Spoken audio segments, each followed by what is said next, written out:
Good morning, everyone. Phil here, and welcome to the show. Happy Saturday, or I guess what I should say is, Happy Catterday. What do I mean by that? I mean, I have a cat. You may have met him. You may have seen him. His name is Jasper Kitty. And, he did not want to let me sleep this morning. Let's say the least, he really did not want to, allow me to actually get rest. It was around like 2 to 3 hours early from when I usually would wake up in the morning. And he decides it's time to get up, and he's kneading the bed, and he is rubbing, and he's pushing, and he is trying, oh my God. So basically, I have shattered sleep, like normally I'd be sleeping nice and smooth, and very disjointed sleep. So as you can see, I probably look really tired today. He bothered my wife as well, but not as much. He was bothering me more. I don't know why. Last night he was super, like energetic too. Like he was bouncing all around the house. So I think what it is it's very hot right now in Washington State. And so we have all the doors and windows closed. And we have all the air conditioners on. So when it's cool and we have air blowing, Jasper gets what's called the zoomies. All right? This is when a cat gets super hyper, like overstimulated, excited, and its eyes get real wide, starts bouncing all over the house.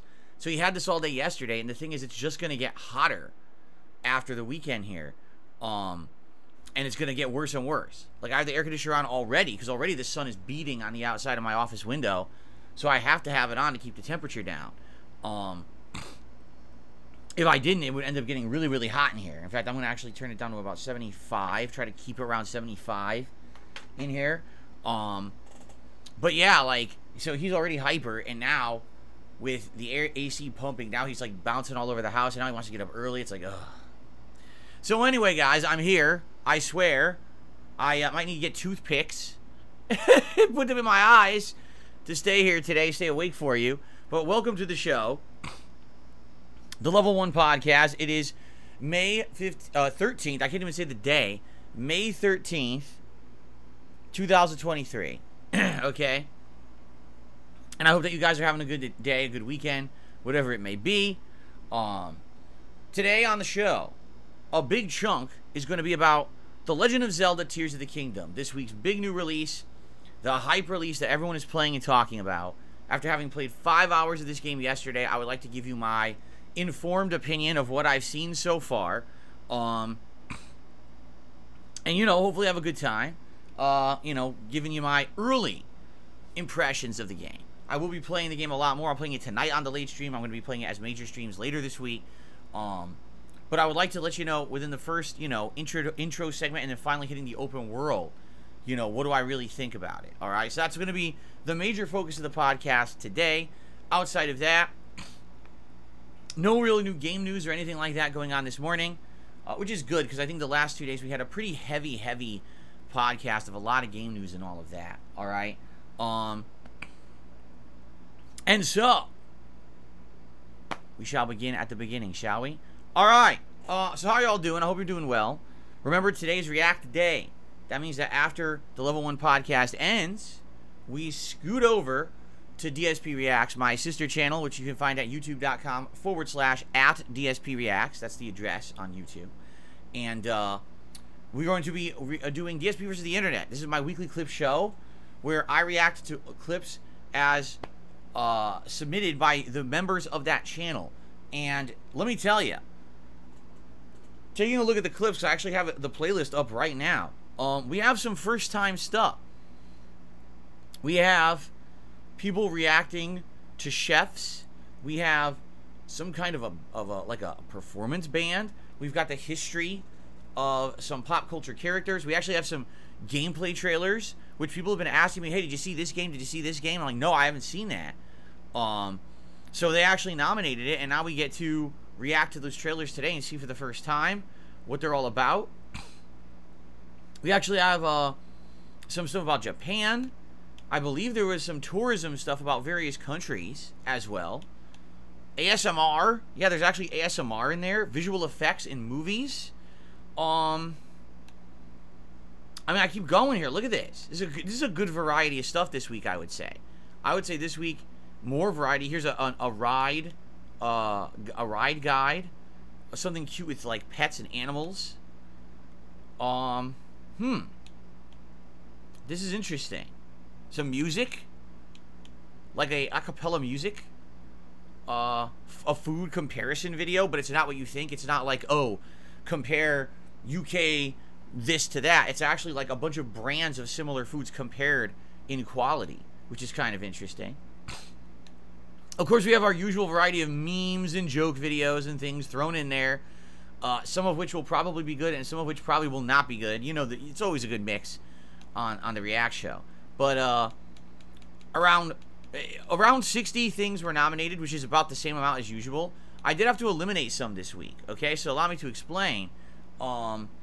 First of all, I think this was the first time ever, all right, where it was actually a lot of duplicates.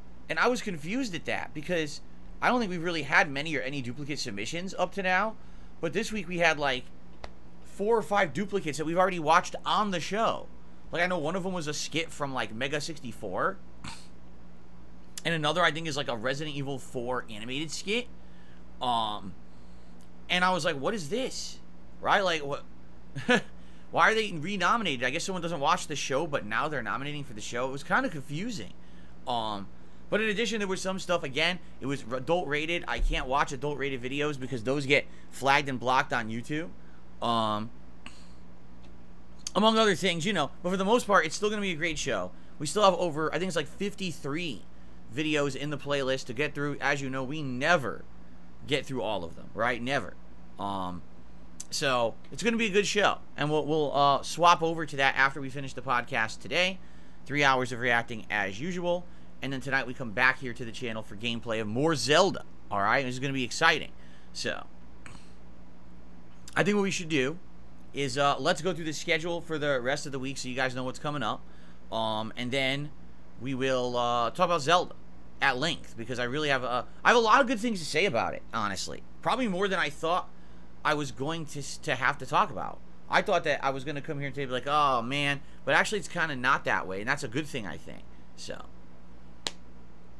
okay. So, ladies and gents, let's talk. First of all, schedule-wise, as you know, I just said it's React Day, and then tonight it is Zelda at 6:45 p.m. Pacific Time. Will be another 2-hour stream of Legend of Zelda, Tears of the Kingdom, right here on DSPGaming. I hope that you guys will join me for that. That should be a good time. Tomorrow, we mix it up. So that way we're not just playing Zelda constantly. Tomorrow it's going to be a podcast followed by Star Wars Jedi Survivor. Alright? And I hope that you guys will join me for that. The streams of Jedi Survivor are such a weird, almost walking contradiction style streams. And what I mean by that is, there's usually good gameplay. There's usually really well, really good, like world design, right? And I like some of the story elements as well. And then the game has a bunch of bugs and graphical issues. So it's kind of like, how did we combine all these really good things with something really terrible, right? It doesn't even seem to make sense. It's like, how did we get this dichotomy of a game? It's like half good, half bad. Tomorrow we're actually going to a new planet for the first time. It's so crazy. I've been playing the game for 14 freaking hours. And now we're finally going to get to this new planet. Like, geez, it took forever. I don't know why the intro was so long. So tomorrow we will see how things go. Because we need to, basically within the next few weeks, start making decisions. Alright, and we'll talk about that in a moment. So, Star Wars continues tomorrow. And then tomorrow night on the late stream is the continuation of Elder Scrolls 4 Oblivion's Shivering Isles DLC. Alright, so we're near the end of Shivering Isles. At this point, I think there's like 2 to 3 achievements left to finish it. And the rate we've been playing, it looks like we hit those pretty much like 2-3 achievements in one stream. So if we just focus on the story, which I'm going to do, we will likely beat the Shivering Isles DLC tomorrow, excuse me. Which is good, because as I've been telling you guys, we're trying to get into some games that are kind of the home stretch. And this is the one that we're the closest to finishing right now.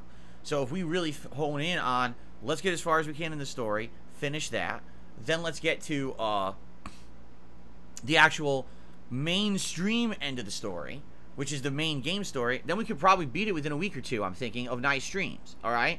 In which case, that's great. because that's going to free up more time, all right, for us to actually focus on the other games that I'm playing and trying to juggle. So, Sunday night, more Oblivion. Let's make some great progress, okay? I'm actually, now it's getting cold in here. Now that I turned up the air conditioner, now I'm cold, so I'm going to turn it a little cooler, or a little warmer now. So hopefully it'll turn off and not freeze me. Okay, Monday, it's going to be more Zelda on the main stream. 3 more hours of Zelda, Tears of the Kingdom. And then the late stream on Monday night is going to be Final Fantasy V Pixel Remaster. Now, it's funny because we're playing Pixel Remaster, and I really like the game. You know, it's a classic Final Fantasy game. I've played it before. I really, really enjoyed it as I played it in the past, but I never did a playthrough for YouTube. And I'm playing it, and I'm like, I think we're near the end. Like, I swear, like, we're getting near the end of this game. Because we're in the second world now, the second world map. And we're flying around on the Drake, and I think we got to get, like, another airship or whatever. And there's a few dungeons we're doing. I'm like, I think we're nearing the end of the game. And then someone says to me, oh, well, the game's like 32 hours long. And I look at my playthrough, and my playthrough's like 16 and 15 hours. And I'm like, oh, shit. I swear the game used it was shorter. Like, Final Fantasy IV is shorter. I didn't realize how long Final Fantasy V was. Now, by the way, I'm not complaining. I like Final Fantasy V. But again, one of the things that we need to do is wrap up playthroughs by the end of the month to make room for new playthroughs next month. And, you know, I'm looking at it like, oh boy, I thought this was going to be one that would be more of a quicker playthrough. And now it looks like we're maybe in this one for the long haul. I was actually hoping to free up both night streams so we could use the night streams to play the daytime games and finish up more daytime games in progress. So, it is what it is. I'm enjoying it. I'm looking forward to more chill fun Monday night. And it looks like it's going to be longer than I thought it would be. Okay? Now, Tuesday is a day that you guys are going to be interested in, because Tuesday you are going to determine what I play on stream. We have 3 options, alright? 3 options for a game on the main stream on Tuesday. Option number 1 would be more Zelda. Option number 2 would be more Star Wars Jedi Survivor. And option number 3 would be a major stream of Elden Ring. And my bad if I'm a little disheveled today. As I said, I didn't get as much sleep as I should, so I'm probably going to be saying half of the wrong words and and misspeaking, okay?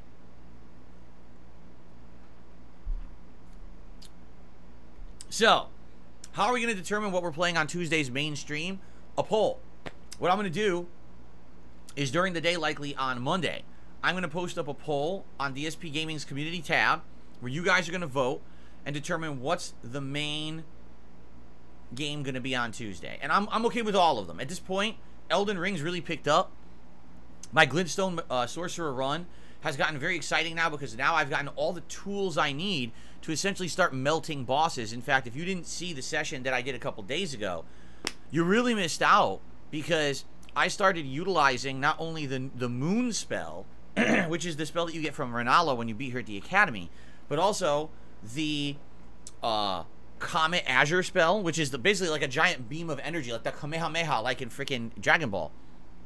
But I've now got the build to actually start using it, and it was melting bosses. It's literally, I mean, I melted, what is it, Morgott? And then I melted, of all things, the Lich Dragon, which I didn't think I was going to be able to do, and it just, like, demolished this thing. I was like, oh my god. So, you know, I don't think I'm going to be able to do this against everything in the game, but certainly this is pretty entertaining. Now, it's a completely different feel than my first run of the game, being able to melt people with this magic. Now that it took me a long time. I mean, we're about 40 hours into this playthrough, but now it seems like I finally got settled into the groove, as they say, with the equipment, with all of the stats that I have, and everything set up. So, I'd be down for more Elden Ring, or if you're liking Zelda and you want more of that right away, or if you want more Star Wars, whatever you want, vote. And like I said, that poll will likely be going live probably Monday-ish, so you can vote over the course of Monday into Tuesday and determine the first stream. And then Tuesday night we'll do more Oblivion. That way we're getting even further in Oblivion. Like I said, likely we're going to end up beating the Shivering Isles DLC and head back to the main story. And within a couple streams there, we might even wrap up the main story, and then we'll have more time for the other games on night streams, okay? So that is the schedule for this week. Now, next week, there was supposed to be a new game, the new Amnesia the Bunker game, but it got delayed for certification issues. Originally, it was supposed to come out on the 16th, which would have been, what, Tuesday? But it's delayed until, get this, June 6th. If you're not aware, June 6th is the same day that Diablo 4 comes out, and just a couple days after Street Fighter 6 comes out. So sadly, I hate to say it, this game is going to get buried in a pile of press for bigger, more hyped games. And I wonder if anyone's even going to be talking about Amnesia when it comes out. Kind of sad, because I did like the Amnesia series. And I may still play this game, but it's very doubtful that I'm going to be playing it at launch when I'm going to be busy with these other hotter new releases. So we'll see what happens with that. But that's so that because of that, there's no new game this coming week. So all I'm going to do this next week is focus solely on making progress in all the games I'm playing. If I do happen to wrap up Oblivion, great. Now we can have one of these main games go to a night stream situation and get extra gameplay. In addition, we've got a very exciting event coming up, folks. That's right.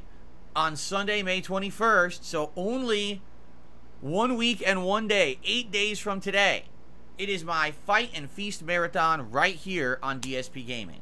And I am very excited, because we're going to be doing so many cool fighting game related things. I don't think I've ever really done like a fighting game related special event. Have I played fighting games? Of course. Have I done sets in fighting games? Of course. I mean, I remember the Madness series from over a decade ago. That was really cool when I would play with one character and play with them online for hours and hours.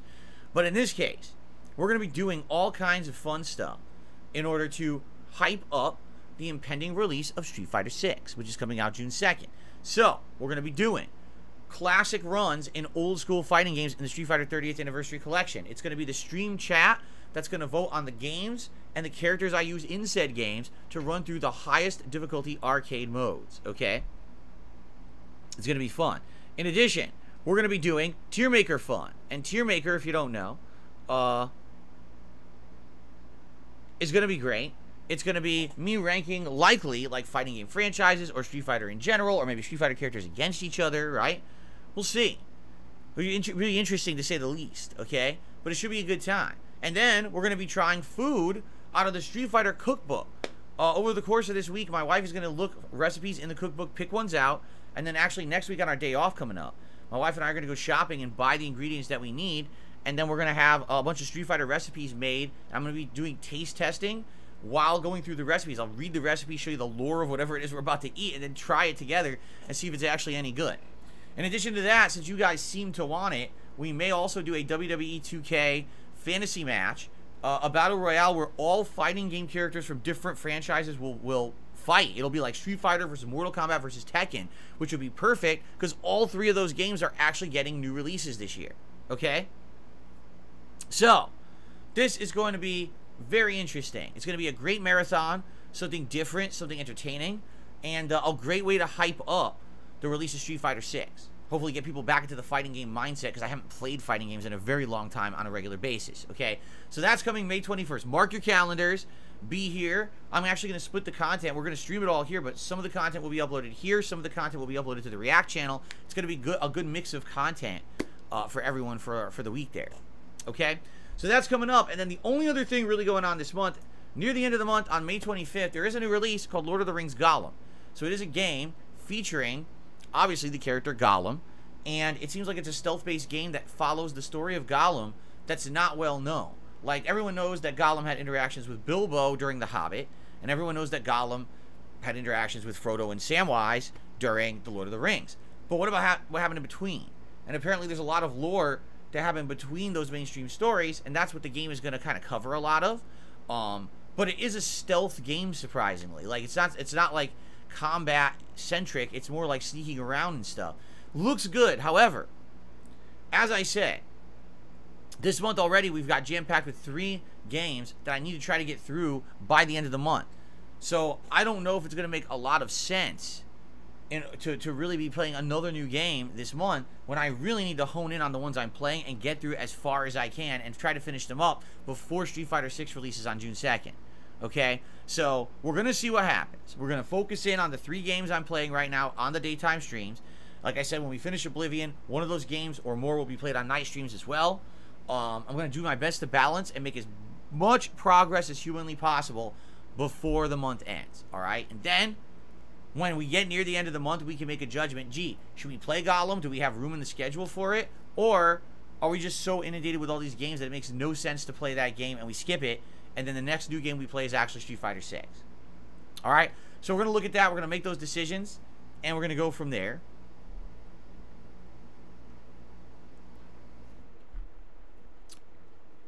So that is the schedule for the month. All right, I think we got through all of it. I hope that sounds good to everyone. It should be a good variety of stuff. No long form React event on DSP Reacts this month. I listened to your feedback, and you guys essentially said I'm taking too much time away from the games that I'm playing. It takes too long. So I said, well, if we're already taking out time to do a special event on the 21st, the Fight and Feast, then I don't think we should do a long form React. Maybe what we'll do is we'll alternate. One month we do a special event on DSPGaming, and then the next month we do a special event on DSP Reacts, and we kind of alternate back and forth between the two. I'd be totally down for that, okay? So, good stuff. What we'll do is we'll start to talk about what long form kind of Reacts thing would you like to see next month on DSP Reacts near the end of this month. And that way we'll have a few weeks to plan it out and maybe set it up and have all that going. Keep in mind, in early June, we're also going to have a ton of game release news because it's when E3 normally would be. But we're going to have, there's going to be a Sony showcase. There's going to be an Xbox showcase. Summer Games Fest is going on. The big expose about Starfield is coming out. All within about a week to 2 weeks' time. And so, that'll be exciting to get all the new game news and kind of populate the gaming landscape and schedule for the rest of the year in early June. So that'll be excellent as well. All right. Okay. So we got through the schedule. I hope that sounds good to everybody. Like I said, sadly, there's no gaming news to really talk about today. So instead, let us talk about what I think about the initial gameplay of The Legend of Zelda Tears of the Kingdom. All right. So yesterday, I played this game for about 5 hours. It was 3 hours on my first premiere stream. And then it was about another 2 hours on the late night stream. Okay? You might say, well, how did it go? What did you think? I'll tell you. First of all, graphically, it is an improvement from Breath of the Wild. I can tell you that. However, it ain't much of an improvement. Alright? What I did notice was more detail in the environments. And in particular, in things like the shadows and the water, I found a distinct improvement upon the graphics. Okay, when I'm in the water, like, it's actually reflective and it looks realistic. In the last game, it looked like goo. Okay, and the same thing with the shadows. Like, you know, the shadows didn't look that good in the first game, and this one they look way more detailed. Now, I should say something up front. I wanted to play Tears of the Kingdom. I wanted to play Breath of the Wild on the Switch. I bought a Switch specifically for it, and my Switch died the day that Breath of the Wild came out. Like, literally bricked. And I couldn't play it. So I had to play it on Wii U. So the only comparison that I have is, you know, Wii U version of Breath of the Wild versus Switch version of Tears of the Kingdom. So please understand that. Alright? I can't really make a direct comparison. I wish I could. Alright? So the graphics definitely are slightly improved. I would say there's more detail in the environments. However, the graphics are still at most 30 frames per second. And yes, I definitely noticed skips, freezes, and frame rate drops at key moments. You know, in the middle of combat, all of a sudden, bloop. Well, wait, I don't want the frame rate to dip now in the middle of a fight, right? Or, you know, you're going through an interesting area, and a lot's going on around you, and all of a sudden, the game's chugging along. And you're just like, what is going on, man? Like, what? Seriously. Like, how is this a modern game that still runs like this? And the worst part about it is Nintendo's charging $10 more. They're charging $69.99 for Tears of the Kingdom. For what? I don't know. I honestly don't know. I'm like, you know, looking at how the game is performing, I don't understand where the extra money went. Because it literally looks like Breath of the Wild, which, by the way, isn't a knock or a slant. It's just, it looks like a game from 6 years ago. So where did the $10 go? And why did Nintendo feel like they were justified in charging it? It's a good question. Okay? Now, the gameplay elements, all right? This is what I was most apprehensive and skeptical about, all right? So, right off the bat, when you start with Tears of the Kingdom, you get introduced to all these new gameplay elements. There's basically, it's not really building, because I think the gameplay that they showed you as a preview made you feel more like you're going to be building things like Minecraft, and that's really not the case. What it really is kind of combining and sticking things together, as opposed to actually building things from the ground up. It's not like, oh, I have a formula where, you know, I need 10 tree branches and 3 pieces of twine and a stone and I build a raft. It's more like, okay, so there's some logs around. There just happens to be a sail, which is really weird that there's just sails laying around in the environment, but they are. Maybe there's a motor on the ground or whatever, right?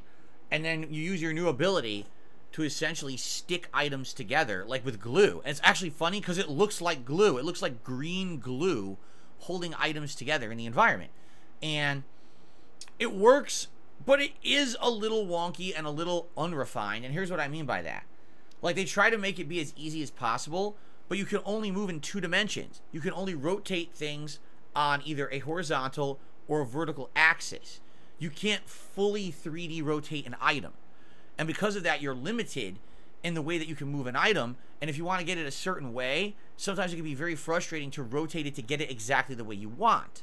All right? There's also, it's kind of hard to create distance. Like, for example, if you have an item floating in front of you and you want to attach it to something right there, sometimes you can't really get the distance right. Oh, I just want to have it snap right next to the side. Oops, it's too far, it's too close. You can't, it's hard to get it in the right position. It doesn't feel like it's full control. It feels like they did their best with what they could do with a standard controller, you know, control scheme, but it really doesn't feel like that. You know, it doesn't feel like that. So, anyway, it's a little wonky. You want to stick stuff together, you can't necessarily get things to stick together properly. All right. As for how to solve puzzles, what I like about it, all right, is that basically you can do things in different ways, it seems. Like, it seems to me like, okay, so the obvious common sense way to do this is to build a platform, put a hook on it, have that hook on this big, you know, like metal rod, and then just have it like glide down almost like a gondola. But then it seems like there may be other ways to solve things as well. Like, there were things that I did more creatively. Like, instead of doing a standard platform, I made like a different shaped one that actually made it a little bit more interesting, or made it a little bit more easy to build or whatever. Or maybe it was a little bit more stable than the elements that were put right in front of me. An example of this is, I came out of a temple, and I take that back. I came out of a cave, and there was a temple above me that I needed to do. All right? And I was like, well, how do I get up there? So I found 5 giant trees, chopped them down, stuck them all together, and made this huge log bridge to go up there. So I go up there, and people were like, well, actually, there was like multiple ways to do this. You did one, but you also could have climbed these vines that were kind of hidden on the other side, but you could have done this other thing too. And I was like, that's kind of interesting. That basically they present you with just do this, get there, and then they kind of toss you and say, do whatever you want. Toss you to the wolves. Figure it out. And there are, you know, multiple ways to do it. I'm actually really enjoying that part of it, the game, okay? Now, it's not just about the combining of things in the environment to solve puzzles. It's also about combining weapons. Now, this is interesting, but I am a little worried about this because it seems like any weapon you find in the game isn't very good. On its own merits, they're all weak. What it seems like is you need to find a weapon and then combine it with another item to make it good. So, for example, you find a giant long bow staff. Well, it's weak as shit, but it's got good range. So if you find spiky thorns, attach it to the end, now you've got a pointy spear, and now all of a sudden it's a damaging long-range weapon that's really useful, right? Or, you know, you got a sword. A sword's okay. But you attach a rock or a giant boulder to the end of it, and now you've got a giant swinging club that does great damage and stuns things around you. It can also break down stone walls. So I do like this, but at the same time, it does seem like the entire game will be just combining items together like that. And never will you actually just find something that's good on its own merits. It's all about combine, combine, combine. Even the arrows, like the standard arrows suck. They're super duper weak. And they almost have no use. But if you combine an arrow with a fire plant, now you make a fire bomb. If you combine it with an actual real bomb, now you make an explosive, you see? It's neat, but at the same time, is it Zelda? And honestly, you know, here's what I can say. Like, there's other elements too. There's 2 more elements. There's one element, it's called... Is it called Rise, where you just go straight up and you actually teleport through something that's standing directly above your head? And that's fine. It's an interesting mechanic. And then you've got the time manipulation. I think it's called Rewind. So you can make anything kind of rewind 20, 30 seconds from what it was doing. And you can use this to maybe jump on a platform that was traveling and go back in time and go back across a chasm or whatever. The elements are nice, but are they Zelda? I mean, if you look at other Zelda games, there's absolutely these puzzle elements that are part of them. The hook shot, or a special type of arrow, right? Or the bomb, or the super bomb, or, you know what I'm saying? Like, there's always been an element of certain kind of Zelda. But it seems like from the get-go in this game, literally all you're doing is the abilities.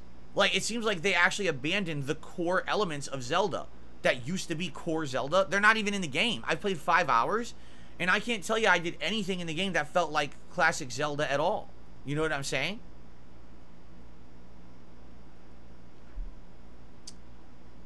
So, if you like classic Zelda, there's almost none of it in here. And that's kind of a problem, I feel. There's going to be people who come back to Zelda after, you know, 5-6 years every time when they make a new iteration. And you're like, oh, this is exciting. We're going back to the classic tropes that we love, the things that we're used to. And with Breath of the Wild, I feel like what they did is they pushed the series in a new modern direction, which they needed to do, because Zelda games had felt very outdated for a while, because they weren't really updating them. They were just making them the same thing over and over. And when you're using outdated tropes, things like required backtracking and stuff like that, it becomes very frustrating and time-consuming, right? And then in Breath of the Wild, they kind of undid a lot of that. They made it like open world exploration. They made, you know what I mean? Like, and it was kind of a unique take, a different take on Zelda that pushed it into the modern era. But now in Tears of the Kingdom, it almost feels like they threw away everything from classic Zelda. It's all now tossed. Now it's all just these new elements. Get used to them, because this is the whole game. Like them or not, this is what you're doing for the game. And listen, I don't hate the elements. I'm actually enjoying them, and I was actually nervous watching some of the gameplay that was revealed by Nintendo early on of this game, because I was like, man, if this is really the whole game, it might not feel good. Honestly, 5 hours in, and we're going to talk a little bit more because we did get out of the tutorial area and got to the open world, and we'll talk about that in a second. But 5 hours in, I think I've enjoyed everything I've done in the game. I really do think I have. We did 4 mini temples, which are the same as those temples that were in the original Breath of the Wild, where there's just like short, you know, like challenges of platforming or using the puzzle elements of the game to traverse and or make progress. So I like those. Okay. And I did like the whole first environment is a giant floating island that has all these different things to it. You know, you got different elevations you need to figure out how to get to, different climates. You have to start cooking the food and using the food to warm yourself so you don't freeze and stuff like that. This is all stuff from the first game, but it's a good way to introduce you back into this environment. If you haven't, especially me, I only played Breath of the Wild once 6 years ago, so this is a good way to kind of reintroduce you to all of these elements. Okay, and I'm really enjoying it so far. But no bosses. In fact, no even significant enemy fights. So far, you're just fighting very generic enemies. The combat actually feels like it may be the weak point of the game. You know, the traversal, the puzzles, the actual world exploration all seem good and seem fun. But the combat may actually be the worst part. It's very wonky. Like, you lock on with left trigger and you jump around to dodge, which isn't very effective, honestly. And mostly it's just kind of mashing at this point. Now, maybe it'll get more effective as you get better weapons or whatever. Right now, it's literally mash, mash, mash. And that's the combat. It's like, that's kind of boring. You know, and even in other Zelda games, in Skyward Sword, it had an element of aiming when you attack and slash. And it seems like maybe that's not even in this at this point. Like, basically, they turned it into a mash fest, and now all the focus will be on puzzles. Alright? And that actually is something that I was a little nervous about. If you remember, I said, if this becomes just 100% about these building or combining elements, will it feel like Zelda? So here's what I have to say. So far, and we're not talking about the open world yet, because we got to that, and I'll talk about that in a moment. For the intro segment, which is about 4 hours long, interesting graphics, not bad, but not good. Awesome and interesting puzzle and gameplay elements. Great world design and exploration. I like the temples, and the story so far is good, but I don't think I'm playing Zelda. Like, I think that might be an issue. For those who like Zelda, I don't think the game plays like Zelda at all. I don't feel like this is Zelda. I feel like this is a new game franchise that Nintendo is now, you know, attempting to push to the forefront, and they've abandoned all their old things that used to make Zelda great. And are you okay with that? I mean, if you are, then that's great. But I think there are going to be some people who may play it and like, what happened? Like, why does it not, where are the classic Zelda things. There's even enemies here, like, there's an enemy called a like. Yes, the name of the enemy is actually a like. What is it? It's a big worm. And in classic Zelda, this enemy existed. I remember the stupid enemy called like, because it's the stupidest name ever. Alright? So it's in the game, but does it have anything to do with, like, Zelda gameplay? Not really. You have to wait for it to have a weak point in the face, shoot it with an arrow, then another weak point is exposed, shoot it with another arrow, run up, beat the shit out of its weak point with a sword, back up, wait again for the weak point to be exposed. It doesn't feel like Zelda at all. Really, it doesn't. It's like they really were going for something different here, okay? So, there you go. Now, after 4 hours of tutorial, yes, it takes 4 hours to get through the intro tutorial in the floating island. You finally jump down to the overworld of the game, which is the planet surface. And when you get there, immediately you're like, I feel at home. If you've played Breath of the Wild, you start looking around and you're like, okay, I look over here and I can see a temple that's glowing, mark it on the map so I can go do it. You look over here, oh cool, there's a landmark out in the distance that looks really neat. You know we're going to get there at some point during the game and figure out what that is. Oh, look over here, we got a castle in the background. There's a tower to explore. Here's this, here's that. Enemies in the environment, and that's neat. Because again, you feel like you're playing classic Zelda, or at least not classic, but at least you feel like some kind of a tie to old Zelda when you hit the overworld and it feels like Breath of the Wild again, okay? So at least in that regard, you got some ties to the older Zelda gameplay, alright? And I did enjoy that. We only played the overworld, I'd say, for maybe 30 minutes. We ran out of time. Last night on the late stream, I didn't get to do as much as I would have liked. I think we did 2 optional dungeons, which only take like 10-15 minutes each.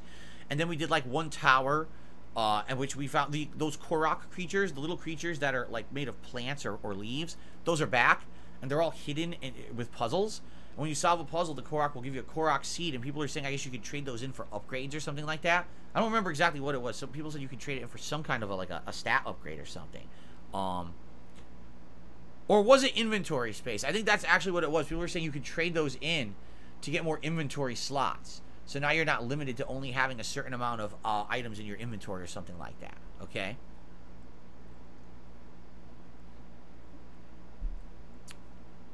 So, after exploring the open world for about 30-40 minutes, I was having a good time and we ran out of time.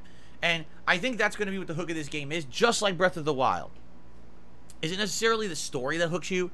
No. Is it necessarily the dungeons that hook you? No. It really is the open world.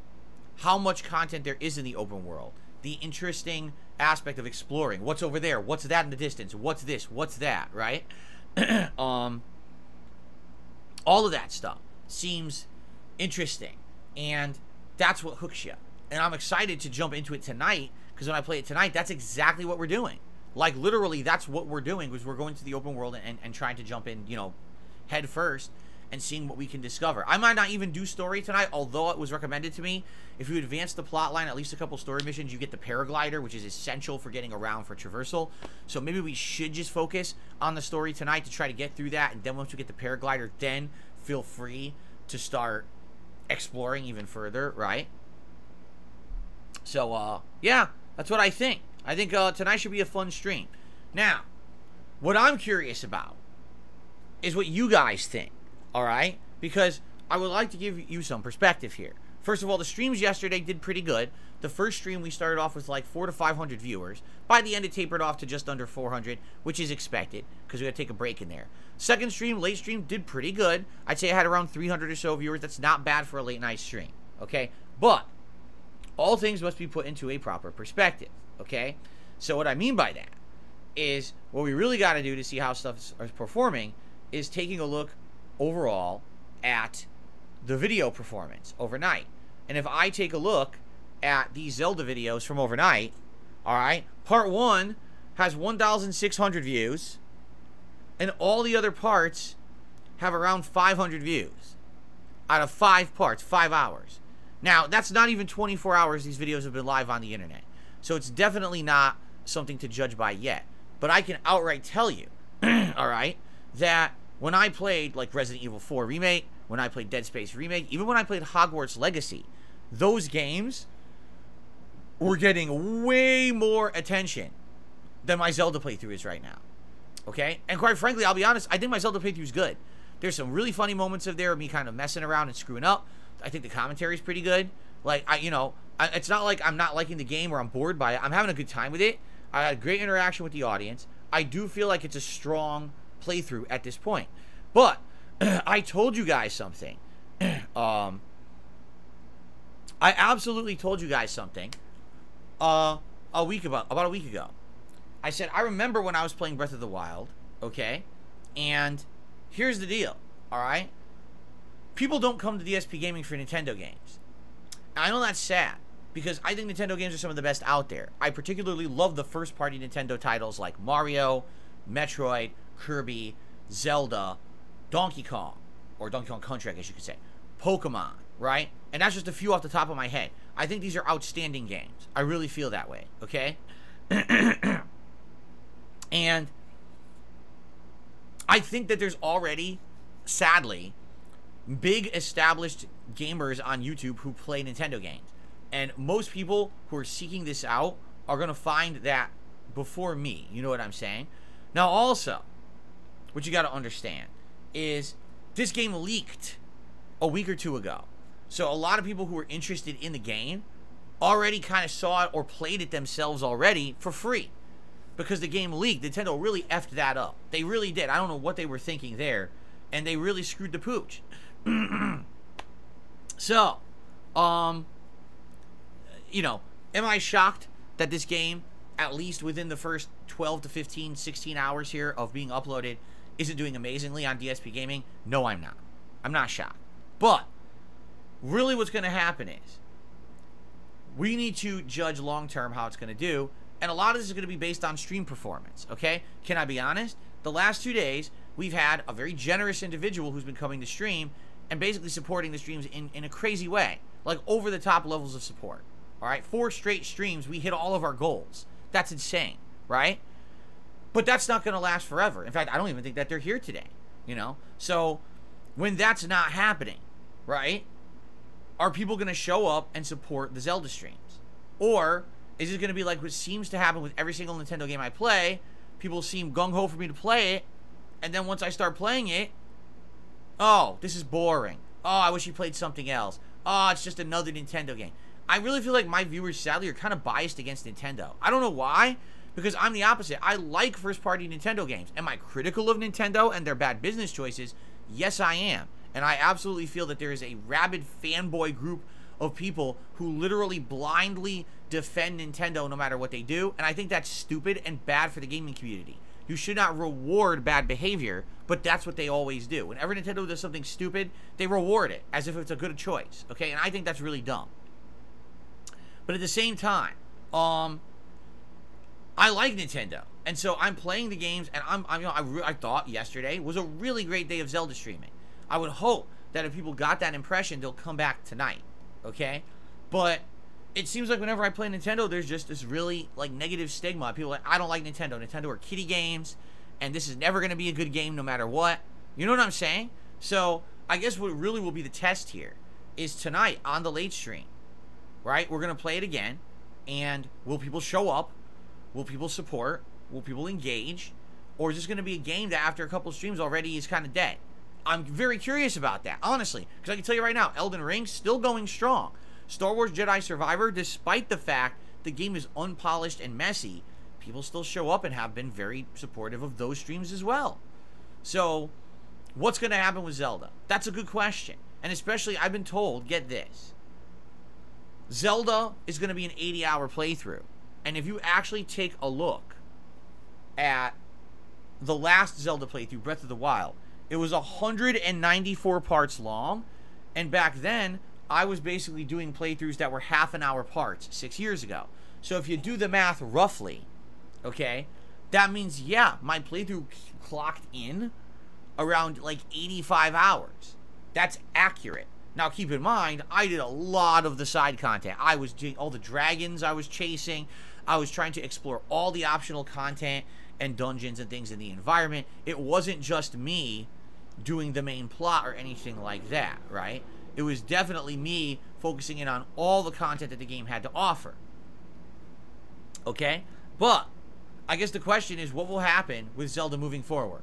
Will people want more of it? Will people want as more daytime streams? Will people support the streams? Or is it going to be, well, we saw the beginning, and now it's boring, so, you know, now we just complain constantly Phil should be playing another game. I hope not. So far, I've really enjoyed it. I'm looking forward to more tonight. I'm actually legitimately looking forward to it, and I didn't know if I would. I was skeptical at first about Zelda. I was thinking maybe it wasn't going to be as good of a game because of what I had seen previously, but I'm enjoying the gameplay elements. Now we've hit the open world, and the open world is always really kind of addicting and fun, right? So I hope you guys will join me tonight, 6:45 p.m. Pacific time, and I hope you'll continue to join me this week. The main stream on Monday is also Zelda, 3 more hours. And then, again, Tuesday, the main stream is in your hands. You're going to be voting on what you want to see Tuesday. You have the ability to pick Zelda if you want. So, let's see what happens. All right, let's see and go from there. But I'm feeling good.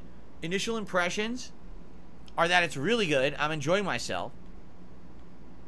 And I hope that you guys have enjoyed the first 5 hours. Give it a look. It's on demand here on DSPGaming if you get the chance. If you haven't yet, it's good content. You know, like I said, I actually was having fun.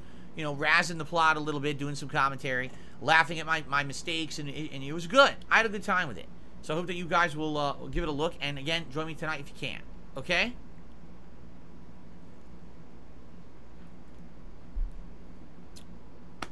So there we go. Initial impressions of Tears of the Kingdom. Thumbs up. Enjoying myself. Want more. Okay? Jade, what's going on? He said, my allergies are bugging me today, and I love Zelda. I'm glad to hear that. I hope you'll be here tonight for Zelda then, to chill with me. Sorry to hear about your allergies, though. I'm sure my allergies likely will start bothering me as well. Although, because we have the air conditioners pumping right now because our weather is so hot. In fact, I believe it's supposed to be crazy hot for 7 days. I'm not even kidding. Today it's 84, tomorrow 88, Monday 88, Tuesday 79, Wednesday 81, Thursday 86, Friday 82, Saturday 81. Are you kidding me? We're going to have a week straight of unseasonably warm weather. So I need these air conditioners pumping, and because of that, it's filtering all the air in the house. Every air conditioner, and we bought really high quality filters for our furnace, which we have running on just, you know, the cooling air to circulate all the air conditioning. So hopefully we are getting enough of the freaking you know, pollen out of the air. It's not going to bother me, but I guess we'll see. If so, I have to start taking allergy pills. And I know someone just said, dude, it's not even July. You're absolutely right. It's not even freaking July. July is typically when we get hot weather. It's freaking May. Mid-May, and we're getting it already this year. This is going to be a bad year for the weather. I get the feeling it's going to be a melting summer, you know. Anyway, no, I don't have an air purifier, but I'm thinking of getting one just for this office because this is a very small, confined room, and it probably would make sense especially if I'm going to need to have the air conditioner pumping as much as we have. You know, I think I definitely might need an air purifier at some point. I have to look into them, though. I haven't had an air purifier in over a decade. Yeah. And I have a cat. Exactly. I have a cat. Cat has cat dander. Right. Ugh. Okay. So, guys, thank you for listening to my evaluation of Zelda so far. I hope that you enjoyed the playthrough. And now it is time for us. We don't have any like you know, game industry news or anything like that to talk about today. So instead, we're just going to jump right into shout-outs. Start doing some, you know, some questions and stuff like that, all right? So our first YouTube side contribution of today is from Bloom Kit, who has a super chat. He says, it is Zelda, because Zelda can now be anything. I mean, I don't know if I like that argument, Bloom Cat, to be honest. Like, ultimately, that's like saying, oh, well, you see, Street Fighter 6... it's still Street Fighter 6 because Street Fighter 6 can be anything. By the way, Street Fighter 6 is now a first-person shooter where you shoot Shadowloo soldiers. Huh? Well, then is it really Street Fighter 6? Because if you throw away all of the gameplay elements and the things that made this a coherent franchise or IP up to this point, and you completely change it into something different, can you argue that it's the same? I don't know if you can. You know what I'm saying? This is one of the major problems that people had with Resident Evil 5 and 6. They said Resident Evil 6 it's not even a horror game anymore. There's nothing scary. Instead, it's just a third-person action shooter with some horror elements, but it's just an action game now. And because of that, you've run the series into the ground. You really ruined it. And, you know, we don't like it. And people revolted against Capcom. And then what ended up happening was, Resident Evil 7, they completely rebooted things back to being survival horror. And it worked, right? So, when you say to me, well, Zelda can be anything. I mean, technically you're right. Nintendo can do whatever they want with their own franchise, right? But you understand that this is a long-running series from the 1980s that's still to this day a major force in gaming. And people are looking for certain established gameplay elements to make the series coherent and feel like you're playing the same series of games. I'll be honest, so far I've not really seen that in Tears of the Kingdom. The only thing that's coherent is the open world. When you hit it, feels like Breath of the Wild. But that's the last Zelda game, and that's the one that veered from the beaten path of previous Zeldas. You see what I'm saying? The combat doesn't feel anything like Zelda at this point. It doesn't. It just feels like a mash fest. And I'm like, well, that's not good. So I don't know what's going to happen. Like I said, moving in, maybe it'll get more complex. Maybe it'll be better weapons and things will actually change up. But for the most part right now, it feels like a great game, but it doesn't feel like Zelda. And some people might like that and some people might not. For me, I'm kind of on the fence right now. I don't really want to make a determination yet, but I'm not feeling it yet, you know. Okay. Derek is here today, and he's celebrating his 9-month re-upping of his membership thanks to a gift. And he says, I sent a tourism video of my hometown in Toronto. I saw it. It is in the playlist. Although, admittedly, Derek, I'm not sure how far down the playlist it is. We can see here.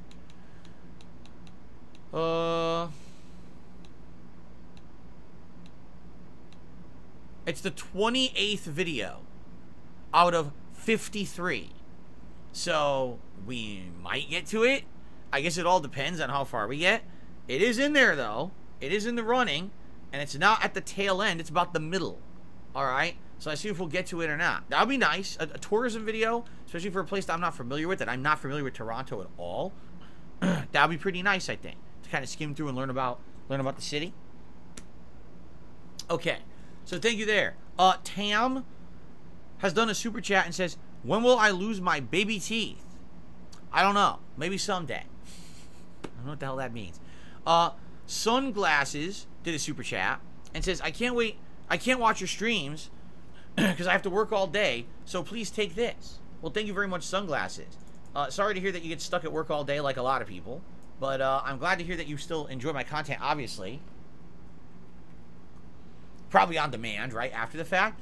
And thank you for the super chat. That is very much appreciated that you at least dropped by and you dropped that. Thank you so much. Corrupted Covenant has re-upped their membership for 15 months. Okay, I wanted to make sure. It is not considered a new membership. So, thank you very much to Corrupted Covenant for the re-upping of your membership. Very good. Now, we will swing over. See you later, Sunglasses. He says he has to take off. Have a good one. See you later, Sunglasses. Thanks for stopping by. Kagome, I'll see you over on DSP React. Sounds good. Okay. Alright. Let us now do shout-outs for tips. Okay? So, first of all, we start off today with an overnight tip from our buddy, Game Trekker.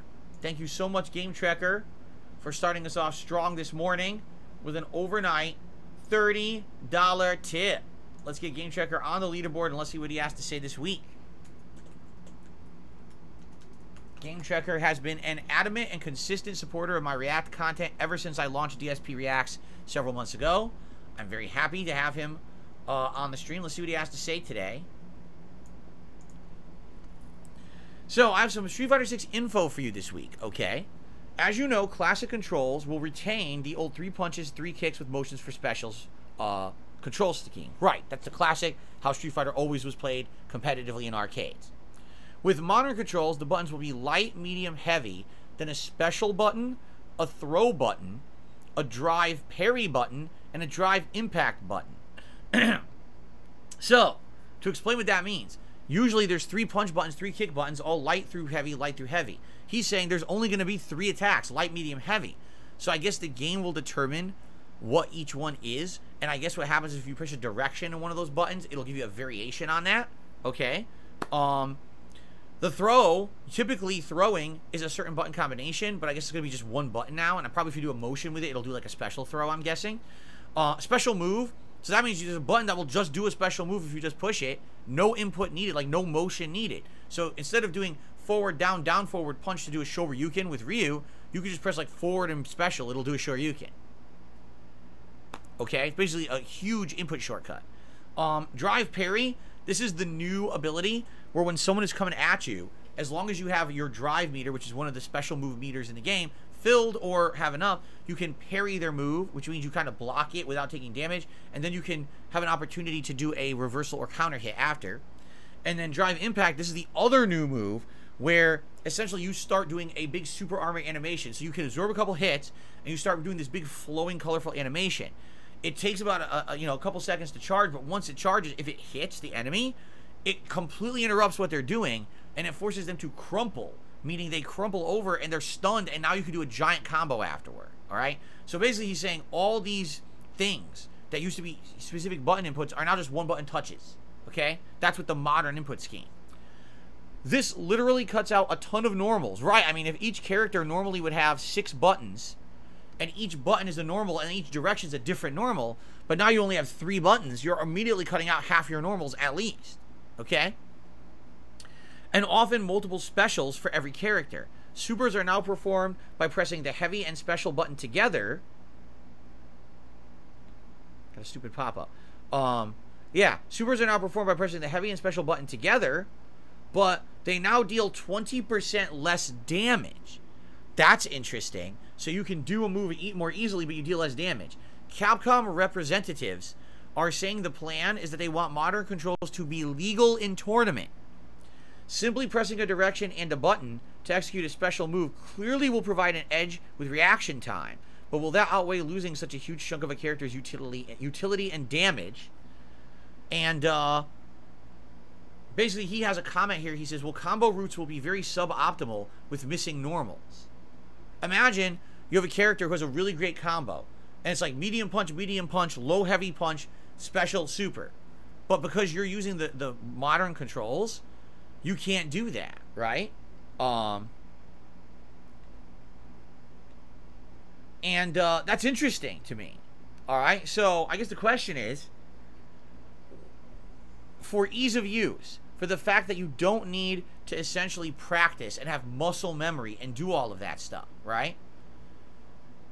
Is it a trade-off to do less damage, deal less damage, and have less optimal things to do?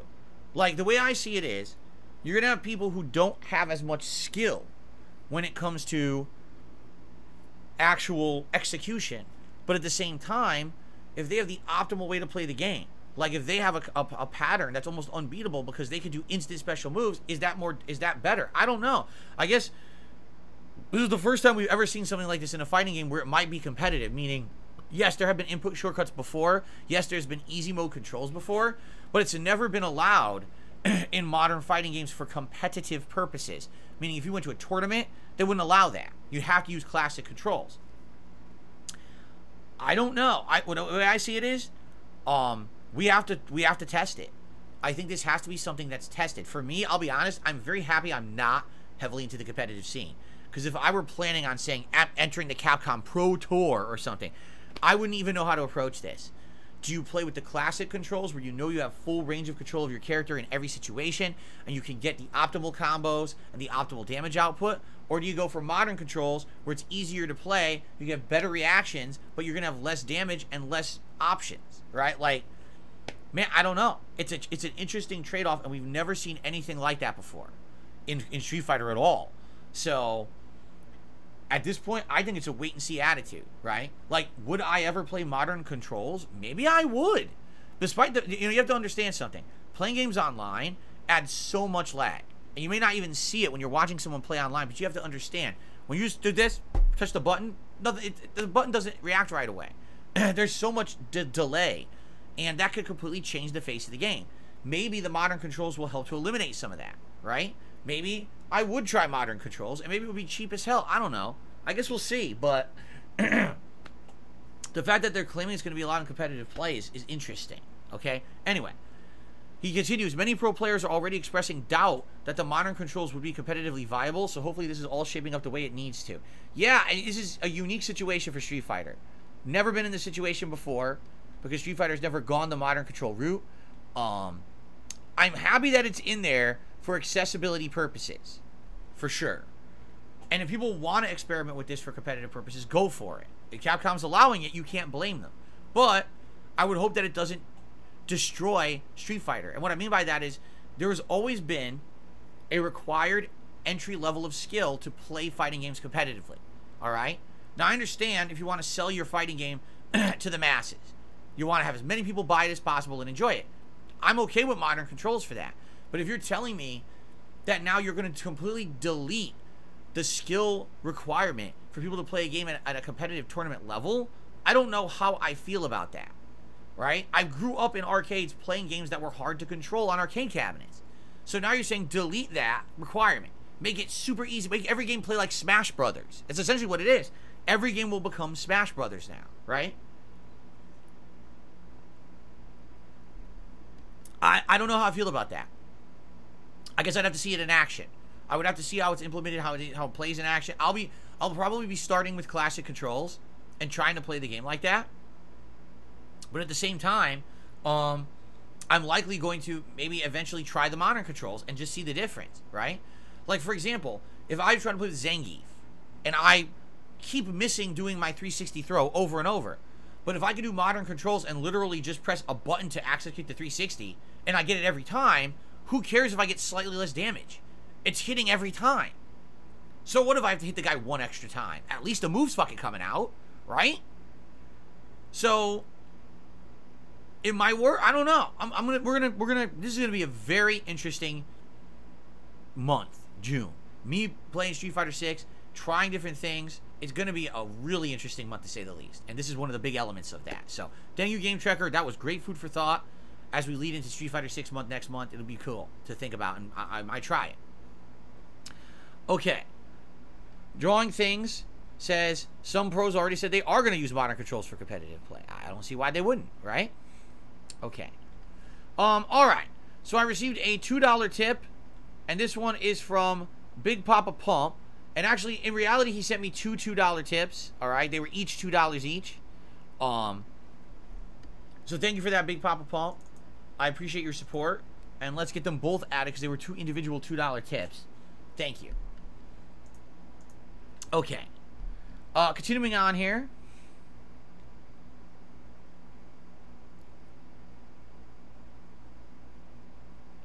I received a $5 tip from Super Snow Carl Turbo HD Remix. And that is big enough to actually do an animation. So thank you very much to Super Snow Carl Turbo HD Remix. That gets us the $39 in tips. Thank you very much. Okay. Continuing on. I got an anonymous $1.04 tip. Thank you to the anonymous tipper. That will get us up to $40 in tips already. Thank you for a great start. All right. Continuing on. I received another $2 tip from Big Papa Pump. He says, it's weird weather over here too. For a while, the last year or so, the world weather really seems to be doing weird stuff. It's not weird stuff. The world weather does this over time. If you actually study patterns of world weather, all right, it's not consistent. It's not. It does stay stagnant for certain periods of time, and then it changes. This is a natural thing that happens on the planet. It's a naturally occurring greenhouse effect. The thing is, what's happened is humans being on this planet and doing things with fossil fuels and other things have accelerated the effect. It's the natural thing that happens, only it's happening at a faster rate than it usually would. All right? So instead of having hundreds of years to notice a change in climate, we're noticing it in 30 years. You see the difference? So, yeah, this is something that just happens. We're going to have warmer weather, and we're going to have to deal with it, with this greenhouse effect, and eventually, you know, it's going to flip again. We're going to have ice caps melting, sea levels changing. This is natural stuff on planet Earth.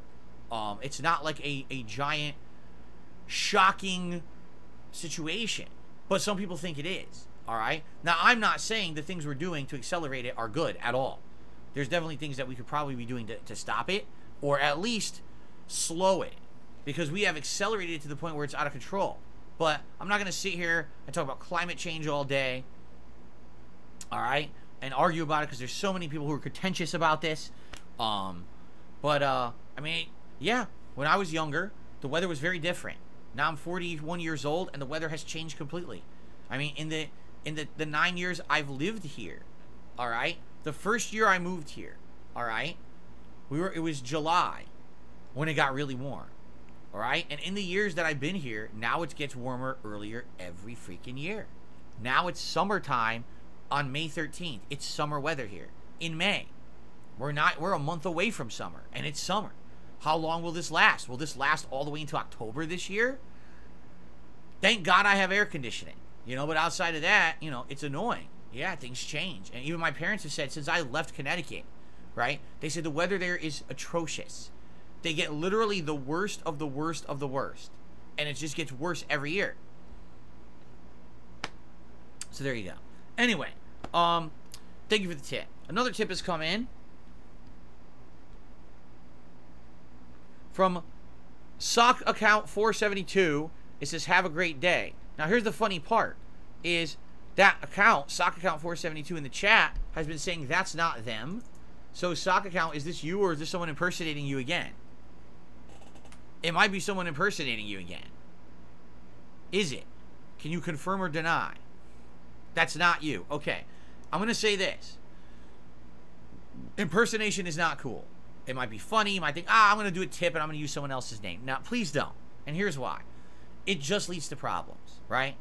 God forbid someone tip something and say something that someone else, oh, now I see what that guy said or this guy said, or, oh, now this person contributed and now let's go harass them for doing this or that. So let's not do that, all right? If you're going to contribute, please, thank you. Thank you so much for contributing to my content. But please, please, please, please, please, don't impersonate someone else.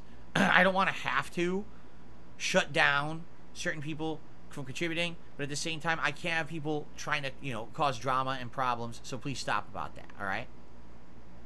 Okay, thank you. Thank you for understanding. Moving on. I received another tip.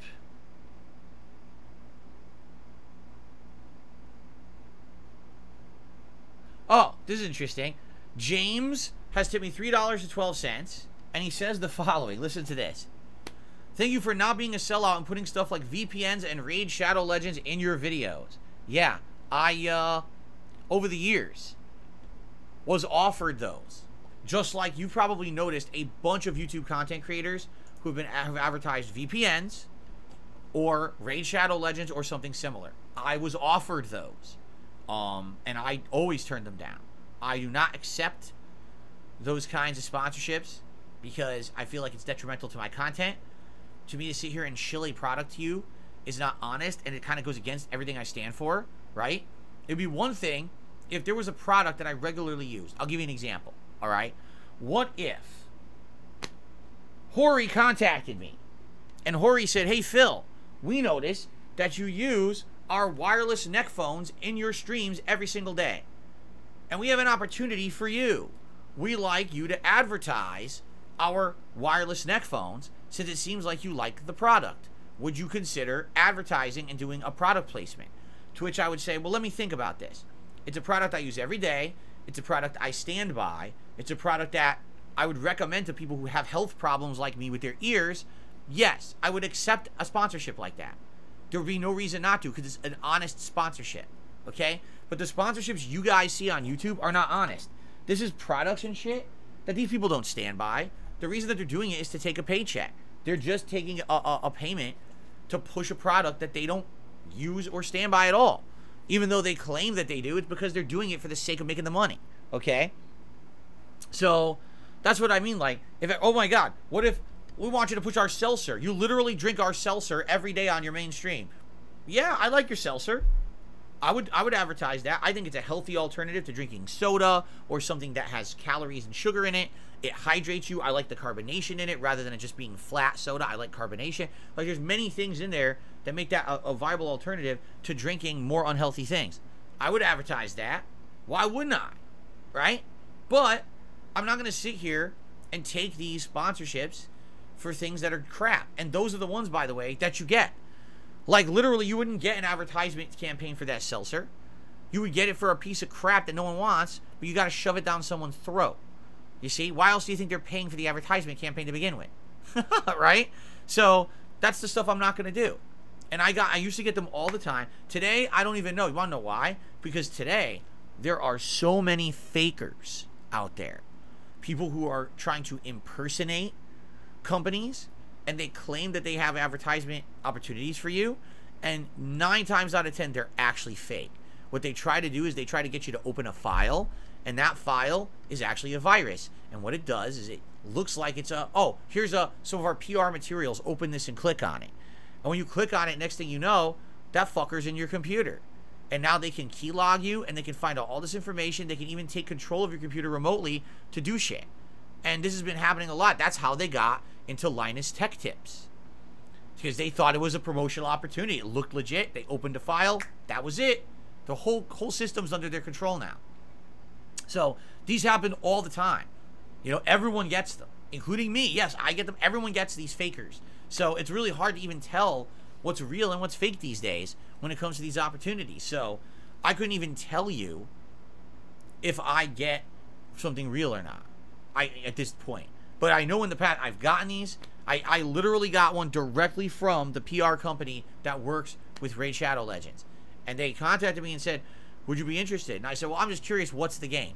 Well, just so you know, yes, it is Raid Shadow Legends. And you just listen to that. That's what he actually said in his email. Just so you know, yes, it actually is Raid Shadow Legends. Like, so it's the one that everyone already advertises, everyone groans at, and says the game sucks. And it's the one, you know, you're embarrassed to fucking to do it, but you need the money, right? So, no, I'm not going to take it, you know?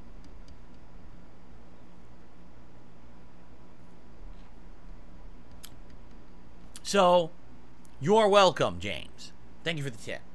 Continuing on.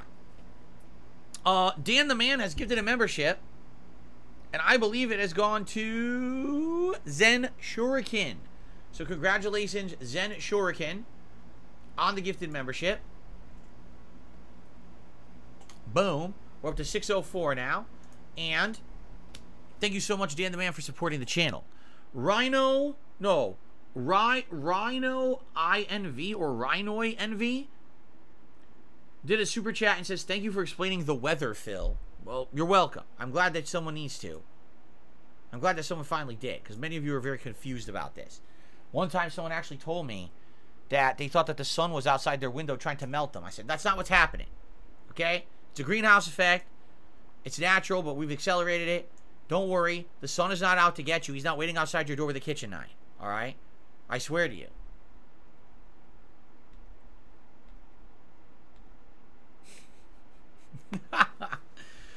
Okay. Now, one quick thing. Today's React Day. As soon as this stream, this podcast ends, we're going to swing over to DSP Reacts. And we're going to do DSP versus the Internet, my weekly Clips React show.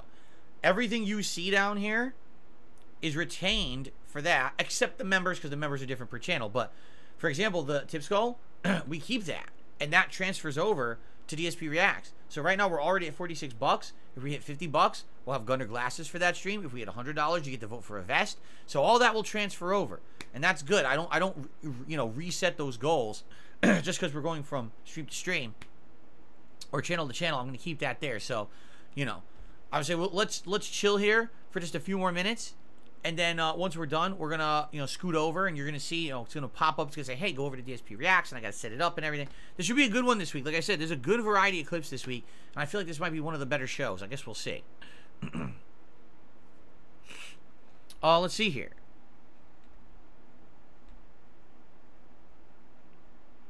I received another $5 tip from Big Papa Pump. And he says, hold on. Hold on one second.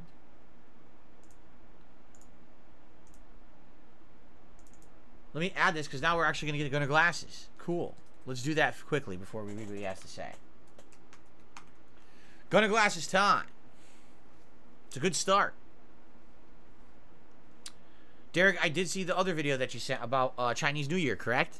So that is in the list as well. That's, I think, 29th. I think your Toronto video is 28th, and your Chinese New Year video is 29th. We'll see if we can get to them.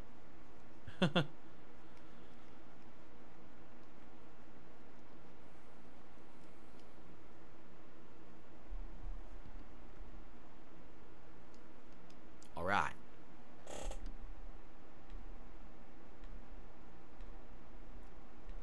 Okay, now, hold on a second, because I misclicked. I misclicked and I moved it to the wrong spot. Okay, so Big Papa Pump says, thank you for not using clickbait thumbnails like everyone does. Usually, it's someone with a stupid reaction pointing to the video, trying to look surprised to show off something to a 10-year-old. It's frustrating. Thank you for not doing that. Have you seen those kind of thumbnails? Yes.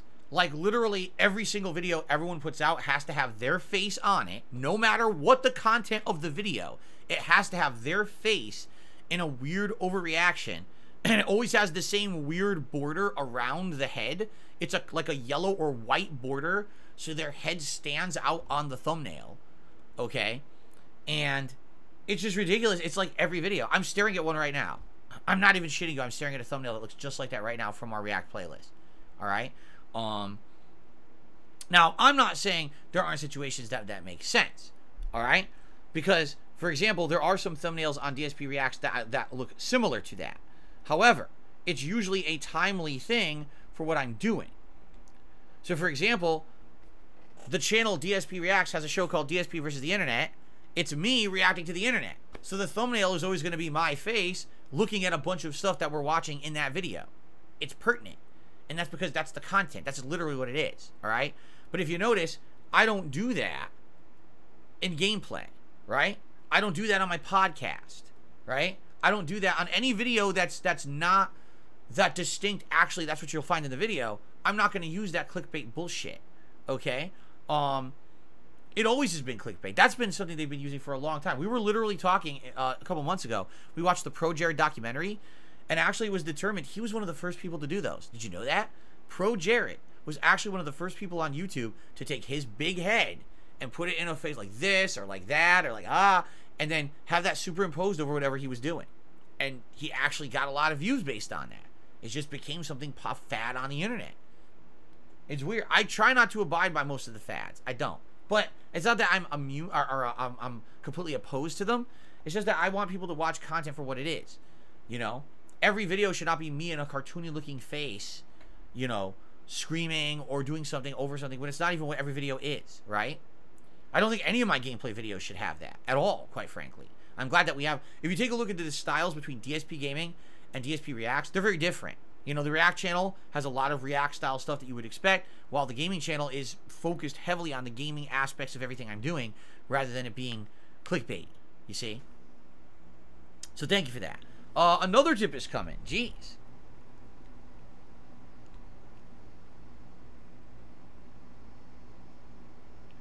Oh, this is hilarious. This is actually a very interesting question. Are you ready for this one?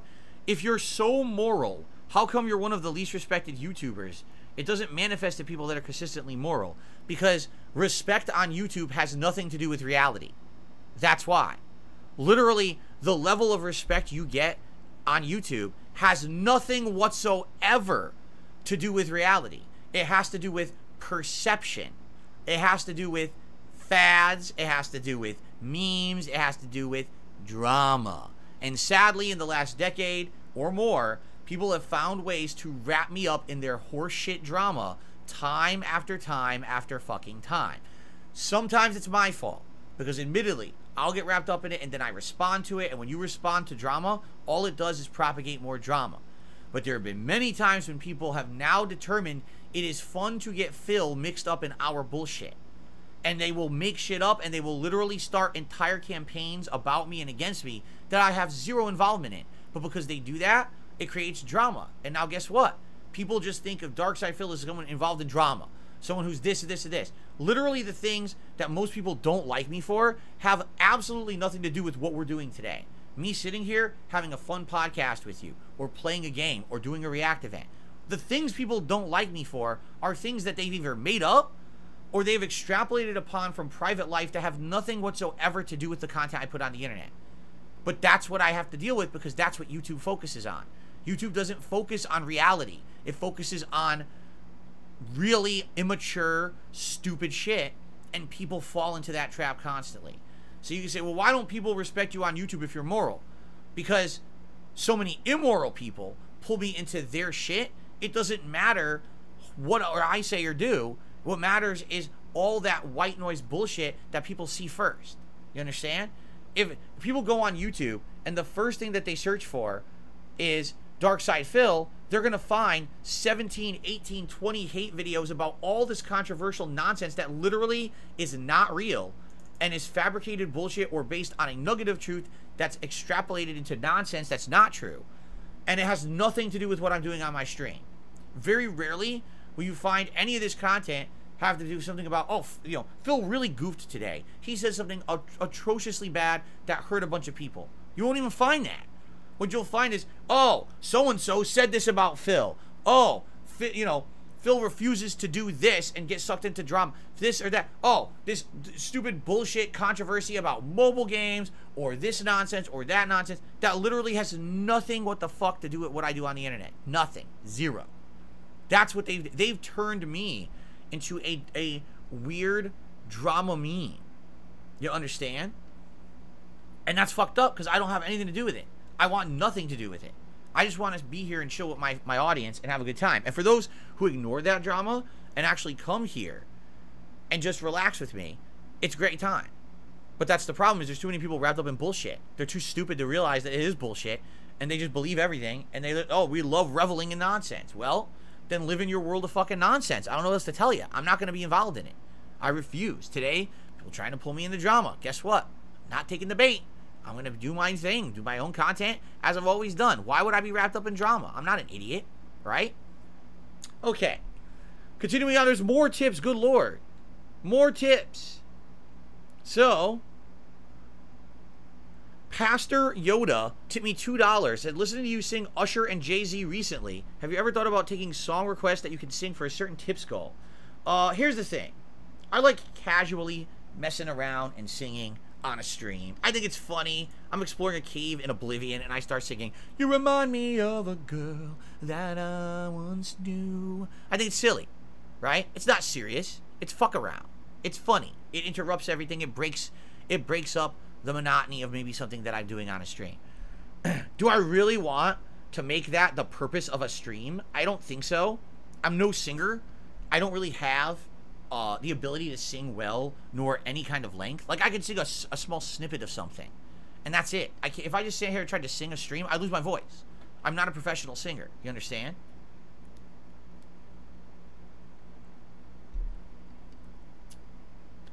So I don't think it would make sense. If you guys thought that would be something interesting you'd like to see as like a one-off silly stream, I would consider it. Like, I've done it over the years. I used to play MLB, and when I was playing MLB, it would be the MLB karaoke stream where you guys would pick songs and I would sing a little bit of each one as I played MLB.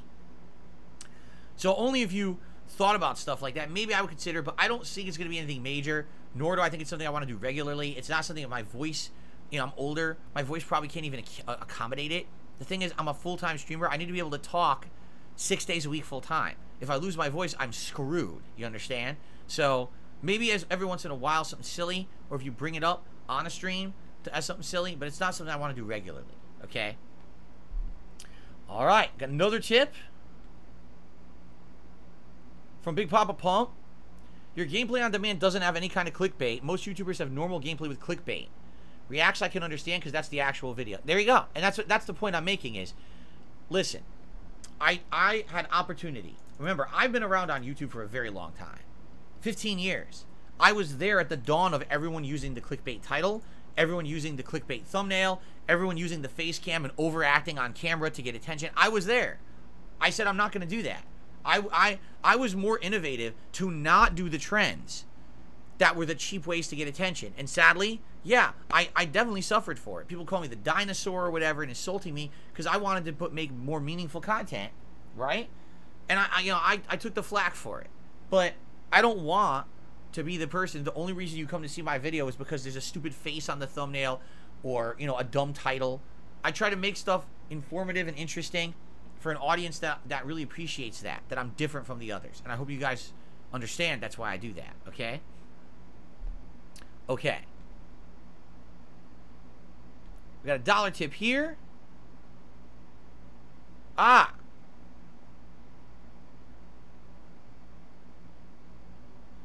And it's just a troll. And like I said, we don't entertain trolls, so fuck off. Cool. Manny Ichi has re-upped his membership for 3 months. Says, can I get a shout out? to my lizard, sure. Shout out to your lizard. Hope your lizard's doing well. Spawn Killer has gifted a membership to the channel, and that membership went to Guts. Congratulations, Guts, on getting a gifted membership this morning, and thank you, Spawn Killer, for supporting the channel. So that gets us to 605 members. Now, as we adjourn the podcast and we swing over to DSP Reacts, obviously the leaderboard, the members are going to change for DSP Reacts, but then later today they'll swing back to this channel. So hopefully we'll hit 610 by the end of the day when we start playing Zelda later tonight, all right? But everything else remains, like the tips and everything will remain for DSP Reacts for us to try to hit our other goals for the stream, okay? Shout out to Golden Colts Backup, who is a member for 6 months now. I know they got a gifted membership last night. He said, yo, DSP, what's your favorite zoo animal? Meerkats for me. My favorite zoo animal? Oh, good lord. Penguins. I think penguins are cute. There you go. Let's see here. Big Papa Pump did another $2 tip. I respect that. You don't follow along with that. It's so refreshing. Well, thank you, Big Papa Pump. I appreciate all your support. All these tips this morning are very nice of you. And I'm happy that you like the fact that I march to the beat of my own drummer, right? I'm not doing all the other things that everyone else does to get ahead. I never have. Okay. I got a $1 tip. Someone says, it's not that you don't follow trends, it's that you don't do anything new, unique, or revolutionary. Well, admittedly, you might be right. It's because I've been around for 15 years, and my audience is a very long-watching audience who like what I do. You understand? Like, people who are innovators on YouTube, what are they really doing? Right? Drama shit. Right? Oh, look what I did. I did drama content that's fluff and meaningless and actually hurtful to people. Wow, you're a great innovator, aren't you? Right? Like, the things I'm doing, people tell me all the time have meaning. Maybe meaningful content isn't necessarily innovative, but at least it has some substance to it. And if people tell me every day, Phil, thank you so much for what you do. I listen to your podcast behind the scenes at work or whatever, and it really entertains me. It calms me down. I watch your gameplay when I get home from school or work after a stressful day. It really makes me feel good, puts a smile on my face. And I had a really bad day, and I watched your stuff today, and I had a great time. Or I jumped on your stream, and we actually had a conversation together live on your stream, which I can't do with any other content creator. And it was meaningful to me, and I appreciate that. Why do you think I'm 15 years in? All right? I don't have a ginormous viewer base. I don't. But I'm still able to do this as a job. Why do you think that's the case? Do you think it's because everyone thinks that I suck? No, it's because I have a dedicated viewer base that like what I do. Despite the fact that there are a bunch of morons on YouTube who literally have turned me into a negative meme, there's a substantial amount of hardcore viewers who like what I do. It's called curated content. It's content designed specifically for a certain group. You understand? And those people appreciate what I'm doing and support it, or else I wouldn't be here. People get a confusing thing here, all right? So, people look at other streamers who get made fun of on the internet. And if you look at other streamers on the internet who get made fun of constantly, if you look at the vast majority of the contributions they get, it's from people who hate them. It's from people who say, I hate you, I pity you, I think you're embarrassing, here's some money. Just keep the clown show going. That's literally what they get told on their streams. And these people are essentially making content and making money off of being derided. All right? I think that's sad. I think it's unfortunate that some people have to live like that. I don't have to. I actually make a living off of people who like what I do. There are tons of people who don't like me, and they're not the people who are here supporting me. It's actually people who like the content that support me. That's the difference that separates me from those other people, is that I actually have a fan base that enjoys what I'm doing. You see? So, thank God. Because I tell you right now, if I didn't have a fan base who appreciated what I did, I wouldn't do it. If it was just people shitting on me all day, I would not make any content. I would quit. I would. The day that I feel that I don't have anything to contribute positive to the world, I will be gone from the internet. But that's not the case. You understand? It's the opposite. I get overwhelming levels of positivity and support, and I love that. That people see through. Despite all the things that are against me, people see through it all. The smokescreen of horseshit and drama and immature nonsense that is YouTube. Excuse me. And they're able to see that at the core of it is someone like me who actually has passion for what he does and wants to keep going and helping people with that content. That's why I don't do the shit that all these idiots try to pull me into. I refuse, because I actually have dignity and self-respect for myself and the content I put out, and I have respect for my audience, that people want to see meaningful stuff and not crap. And I'm not going to make crap. I'm going to make good, positive stuff that's going to help the people who watch it. You understand? Okay. Another tip is coming. Good Lord. I guess we're never going to finish the podcast today. Another tip from Big Papa Pump. You really helped me make it through COVID with your streams. I've been around since way before then on demand when you were just a YouTuber, but you made a big difference for me. And there you have it. You can't make this up. This is the kind of message I get all the time. Does that sound like that's from someone who hates me and someone who thinks that all my content is shit and the only reason that they're supporting me is because I'm a joke and they feel bad for me? No, it's the opposite. It's literally the opposite. And you want to know what? Why do you think there's so many people who can't stand it? They can't stand it because they've tried so hard to bring me down and it doesn't work. They've tried every avenue and it's like, shit, he's still there making the content he likes. He's still making a living doing it. What the fuck? We tried so hard and yeah. I'm not going anywhere. It doesn't matter what happens. It doesn't matter if YouTube gets shut down, I get shut down off of YouTube. If Twitch gets shut down, I get shut down off of Twitch. It doesn't matter what, no matter what, I'm going to find a platform. I'm going to make content. I'm going to be successful. These people are never going to stop me. You understand? Never. I refuse. I refuse to be stopped. You know who will stop me? Me. The day that I decide it's time to hang up the mantle and quit and say I've done enough. I hope that you guys loved all the years I shared with you and gave you, the meaningful content you wanted, but it's time to retire, then I'll do it. But it's when I decide, not when every other piece of garbage on the internet who likes to hurt people decides. It's when I decide. You understand? That's what sets me apart. I'm not here to just entertain toxic people and take money to be made fun of. I'm here to make meaningful content for nice people, good people who appreciate who I am and what I do. That's why I'm still here today. Okay? Very nice.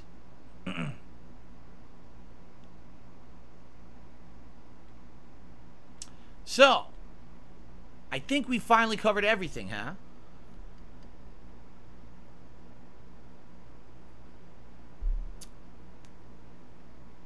A lot of people are actually saying nice things. Jackson in the chat says, I've been watching since Sly Cooper 1. You've always been a cool, humble person. Keep up the good work. Thank you.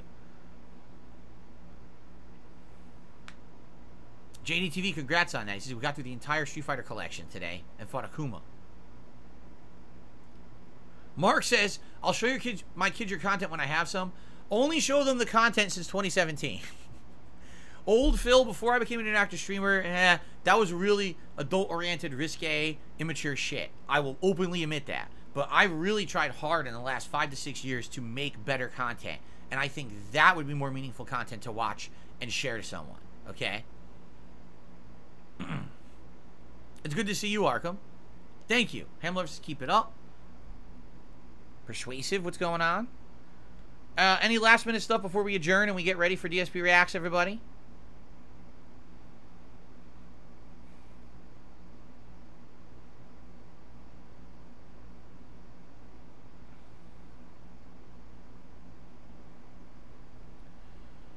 Lanuli says, there's actually studies that have said you have one of the most supporting audiences of all streamers. It's kind of humbling. Yes, because here's the difference. My audience is real. My audience is not a fabricated group of people who shit on me. Those people exist and they don't support me. The people who support me actually know and see through the bullshit and they understand the meaning, the positivity here. If you just are here and you hang out with me and have a good time, it's a great time. It's a lot of work, trust me. It is a lot of work to maintain this and to keep the nonsense out. Today was a tough one, but we did it, right? We did it. We got through it. We have a good day today. Reacting to content. We're going to play Zelda tonight. It's going to be a great day. That's what it's all about. That's the meaning behind what I'm doing. I love it. I absolutely love it. I have very long toes. Drawing things says, how long are your toes? Very long. I have very lengthy, weird toes because I have very large feet and they're disgusting and I'm not showing them to you because you will vomit profusely if you looked at them. I do. Every time I look at... Oh! Okay, not that bad, but they're pretty gross. Big Mac has done a super chat. Says, amen. Your content is very meaningful to me. Well, thank you, Big Mac. How do you spell your name? Is it like that? Does it have double G? It scrolled off my screen and it didn't show up in my software yet. Hello, Casanova. Good to see you. No, I've never ridden in an ice cream van, and I hope not to. That'd be pretty scary. Why would I be in one of those? Beaver Bother, considering the fact that I don't know the Banana Song, I don't think I could do a modern rendition of it. No, I would not go shirtless on a stream like Review Tech USA. Never. I would not. There are times in my past when I did stupid things, but I would not be doing that in the modern day. I spelled Big Mac's name correctly. Sweet. I actually got it right. Alright, guys. Let us end the show. Thank you for watching. Remember, we're about to migrate over to DSP Reacts. And I hope that you guys will join me for the fun DSP versus the Internet weekly show. Like I said, the variety of clips this week seems really good. And thank you for your early support. All this support will carry over to that stream. So, you know, we actually have a great head start on doing things like hitting the vest goal and all of that, which is great. And thanks. That's all I have to say. Thank you so much. Let's end the show. And let's get it going. Great show today. Great discussion. Thank you very much. I still, sadly, I don't have an outro. So all I'm going to say is, if you're where I live, stay cool. If you're anywhere else, I hope you're having a good spring. If you're not in this hemisphere, I hope you're having a good fall. Thanks for watching. I'll see you soon.